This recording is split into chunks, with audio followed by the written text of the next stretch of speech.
San Francisco, just days after taking a victory lap for successfully shepherding a landmark bill to beef up sexual harassment investigations in the California legislature, two leading female Democratic legislators in the #MeToo movement wrote generous political checks to their Democratic colleague, Assemblywoman Cristina Garcia, the subject of an ongoing sexual harassment investigation. Assemblywoman Laura Friedman, chair of the Joint Legislative Subcommittee on Sexual Harassment Prevention and Response, and State Senator Holly Mitchell, the committee's vice chair, each donated $2,500 each to Garcia's re-election campaign last week within 2 days of Governor Jerry Brown's signing of a law they had pushed calling for the establishment of new investigative procedures for harassment victims, according to records on file with the CA Secretary of State's office. The joint committee chaired by the two women legislators was convened in June with the goals of improving reporting and investigation of #MeToo allegations, as well as protecting victims of abuse in the state capitol. The bill advanced by the women allocates at least $1.5 million to form an investigative arm of the committee to enforce the legislature's sexual harassment policy. Other Democratic women legislators who have been outspoken #MeToo advocates and who also donated to Garcia's campaign last week included Assemblywoman Nancy Skinner of Berkeley and Senator Hannah Beth Jackson of Santa Barbara, who wrote checks for $4,400 and $2,500 respectively, state records show. Garcia, featured in Time magazine's Person of the Year edition as one of the silence breakers on #MeToo issues, is under continued investigation following allegations first reported in Politico from a former legislative staffer, Daniel Fierro, then 25, who alleged that the Assemblywoman was inebriated in 2014 when she groped him following an Assembly softball game. After initial findings cleared Garcia, Fierro appealed the decision, and the investigation was reopened in June. Garcia has been stripped of committee assignments and had to attend mandated sensitivity training after Politico reported her use of homophobic comments regarding former Assembly Speaker John Perez. The actions by Friedman and Mitchell come in the same week the nation's capital has been roiled by the issue of sexual harassment, and women's groups have strongly advocated for the rights of #MeToo victims. In Washington, Democratic legislators including California Senators Dianne Feinstein and Kamala Harris are standing behind California Professor Christine Blasey Ford, who is expected to testify on Capitol Hill Thursday regarding her allegations against Judge Brett Kavanaugh, a nominee to the U.S. Supreme Court.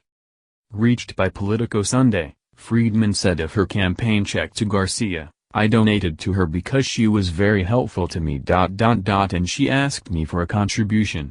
She said understood the current #MeToo investigation of Garcia is the result of an appeal, which I think is a little different. "I certainly hope the investigation clears her," Friedman said. She added, "If the charges are substantiated, that would be horrible and unfortunate, and until the investigation is closed, it's really hard to say whether I would regret having donated to her. I hope she gets closure on it." Friedman said that she would not have donated had the first investigation found Garcia guilty of inappropriate behavior, but at some point, the investigation has to run its course. "I hope that all parties get closure soon." Mitchell did not return Politico requests for comment. Fierro told Politico Sunday that the latest actions and comments from Friedman are incredibly disturbing because the legislature found cause to reopen his complaint against Garcia, and witnesses are still being interviewed.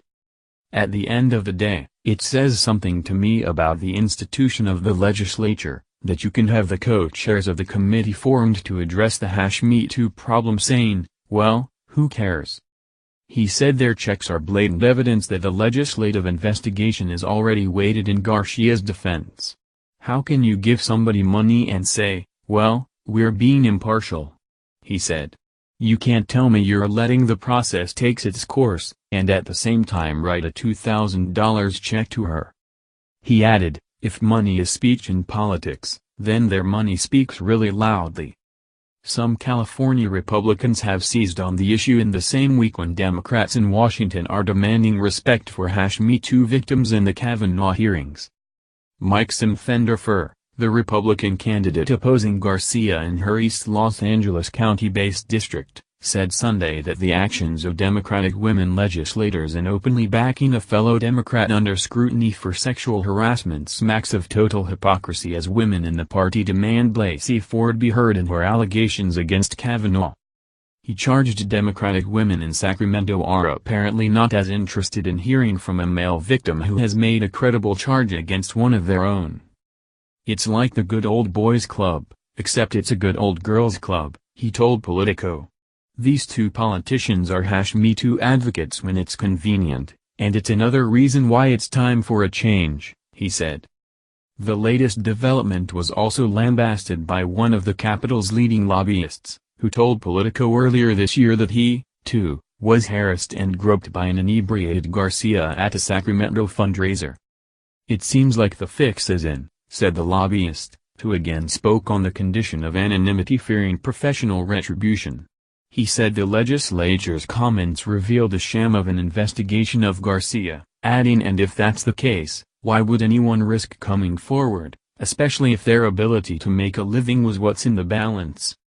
Asked about the donations by the women legislators, Christine Pelosi, who serves as counsel to We Said Enough, the group of Sacramento women who signed a letter demanding better investigation and victim protection in Me Too cases, said, "I don't know what they know, or the choices they made in supporting their colleague." But she said, "This is a frustration of having politicians investigate themselves, and this is why these Me Too investigations need to be independent from the legislative body." Pelosi, who chairs the California Democratic Women's Caucus and is the daughter of House Minority Leader Nancy Pelosi, added, "I'm disappointed that we don't have more reform and transparency. It's embarrassing for everyone to try and explain the optics. And what this does is raise more questions than answers."